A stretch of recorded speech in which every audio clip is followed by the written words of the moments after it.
কিরে ওইটা কে? মনে হচ্ছে একটা লাশ পড়ে আছে। আয় দেখি তো এটা কার লাশ। আরে এ তো আমাদের সুপারভাইজার মৃদুলের লাশ। চল চল তাড়াতাড়ি মালিকের কাছে গিয়ে বলি, স্যার স্যার আমাদের গেটের পাশে মৃদুল স্যারের লাশ পড়ে আছে। কি লাশ? হ্যাঁ স্যার সত্যি বলতেছি, আপনি আসেন আমাদের সাথে। কই চলো চলো দেখি তো কার লাশ। আরে এ দেখি মৃদুলের লাশ।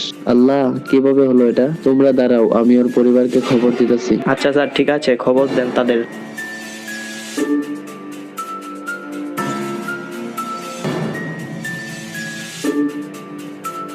আপু ভাই আসবে কখন? আজকে তো অনেক দেরি হয়ে গেল। এসে পড়বো হয়তো, জানি না আজকে এত দেরি হচ্ছে কেন।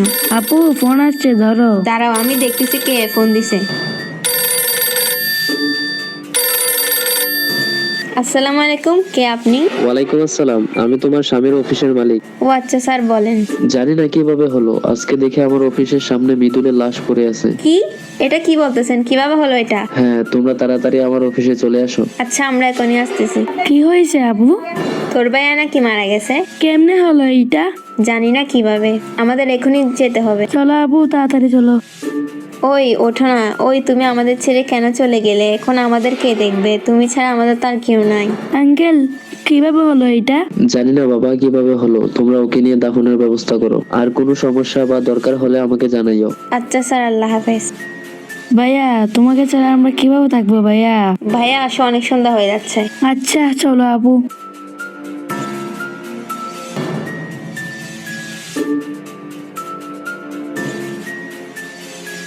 আপু দেখো এটা ভাইয়া। ঠিক বলছো ভাই, কিন্তু এটা কিভাবে সম্ভব? ভাইয়া তুমি বেঁচে আছো? হ্যাঁ, আমি তোমার দুলাভাই ইসমাম।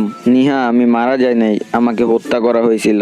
কি হয়েছিল তোমার সাথে? ওই দিন অফিসে কিরে তোরা আবার তোদের চুরি করা কাজ শুরু করে দিছস? স্যার বলছি তো আমরা চুরি করি নাই। করস নাই মানে? আমার কাছে প্রমাণ আছে। স্যার, আপনি আমাদের উপর মিথ্যা দোষ দিচ্ছেন। আমরা চুরি করি নাই। তোদের কারণে আমাদের অফিসে অনেক ক্ষতি হচ্ছে, আর একবার দেখলে কিন্তু আমি বাধ্য হয়ে যাব তোদের অফিস থেকে বের করে দিতে। আপনি সুপারভাইজার হয়েছেন বইলা যা ইচ্ছা তাই বলতে পারেন না। কথা বাড়াইস না, অফিসের সবাই জানে তোরা যে কত বড় চোর। বললাম তো আমরা কিছুই করি নাই। এরপরে তোদের আমি ঠিকই বার করে দিব। ও থাকতে আমরা আর আমাদের কাজ চালাতে পারবো না।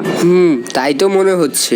মুন্ডা চাইতাছে ওরে ধাক্কা মাইরা মাইরা ফালাই। তাহলে দেরি কিসের? ওরে এখনই মাইরা ফেলি।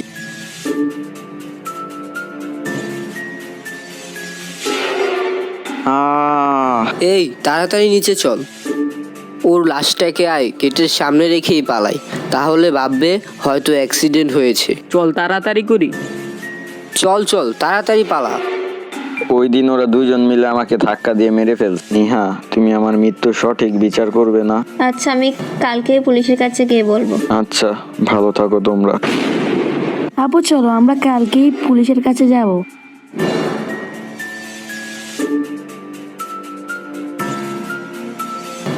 স্যার আমার ভাইয়াকে খুন করা হয়েছে, প্লিজ আপনি দোষীদের শাস্তি দিন। স্যার আমার স্বামীকে হত্যা করা হয়েছে। কি বলতেছো? এটা তোমরা কিভাবে জানো যে হত্যা করা হয়েছে? ভাইয়ার আত্মা কালকে আমাদের দেখা দিয়ে বলছে।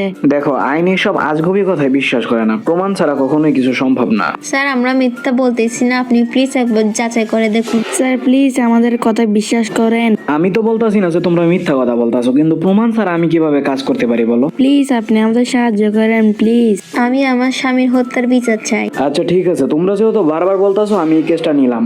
আমি এই কেসটার গোড়াটা একবারে ভালো মতো দেখবো। তোমরা টেনশন নিও না, তোমরা বাসায় চলে যাও। চলো ভাই বাসায় যাই। কিরে, পুলিশ জানলো কিভাবে এই খুনের ব্যাপারে? ওর পরিবার মনে হয় কেস করছে। এখন কি করবি? এখন আমাদের এই শহর ছেড়ে চলে যেতে হবে। তাহলে আজকে রাতেই পালাতে হবে। আচ্ছা।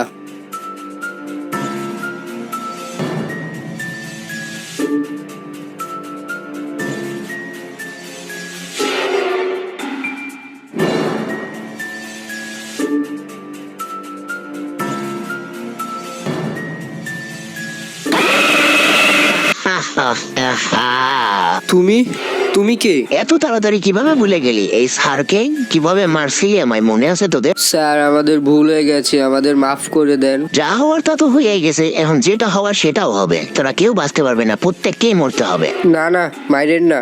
ওই গাড়ি টান দে, তাড়াতাড়ি পালা। হা হা হা হা, কোথায় পালাবি আমার থেকে? বাঁচতে পারবি না, মরবি, তোর অবশ্যই মরবি, এখনই মরবি, কেউ বাঁচতে পারবি না। হা হা হা। হা হা হা হা হা। এইখান থেকেই তো মনে হয় আমার কাছে ফোন আসছিল। এখানে শুনছি 2টা মানুষ নাকি মারা গেছে। আরে এইখানে যে লাশ পড়ে আছে, এই 2টা লাশের কথাই মনে হয় ওই লোকটা ফোনে বলেছিল। হ্যাঁ, দাঁড়াও একটু ভালো করে দেখতে হবে আমার। আরে এই 2টা তো সেই অফিসের কর্মচারী। আরে উসমান, আমি না ওদের ফাইল দেখছিলাম, মানে আমি ওই অফিসে গিয়ে যাচাই বাছাই করছিলাম, তো আমি সবচাইতে মানে যাদের সন্দেহজনকের তালিকায় ছিলাম তাদের এই 2টারই রাখছিলাম। আরে এই 2টা তো এইখানে মইরা পড়ে আছে, ওদের মারছে গাড়া। এই উসমান, গাড়ি চালাও, দেখি আমরা অফিসে যাই আগে। আরে এক সেকেন্ড, ওই রাস্তার মাঝখানে কে দাঁড়িয়ে আছে? এই ওসমান, গাড়ি থামাও, দেখি আগে এটা কেটে। আরে এটা তো মৃদুল মনে হচ্ছে। মৃদুল, তুমি বেঁচে আছো? তোমার স্ত্রী না বললো তুমি মারা গেছো? তাহলে তুমি এখানে কিভাবে আসলে? স্যার, আমি মেরেছি এই 2 জনকে। কি? কিন্তু কেন? ওরা আমাকে বিনা অপরাধে হত্যা করেছিল, তাই আমি আমার মৃত্যুর প্রতিশোধ নিলাম। আজকে থেকে আমি মুক্ত। ভালো থাকেন এসিপি স্যার, আল্লাহ হাফেজ। আমি কিছু বলার আগেই মৃদুল আমার সামনে থেকে উধাও হয়ে গেল। আমি উসমানকে গাড়ি চালিয়ে আমার অফিসে নিয়ে যেতে বললাম, কিন্তু সত্যি বলতে মৃদুল হত্যার সঠিক বিচার আমিও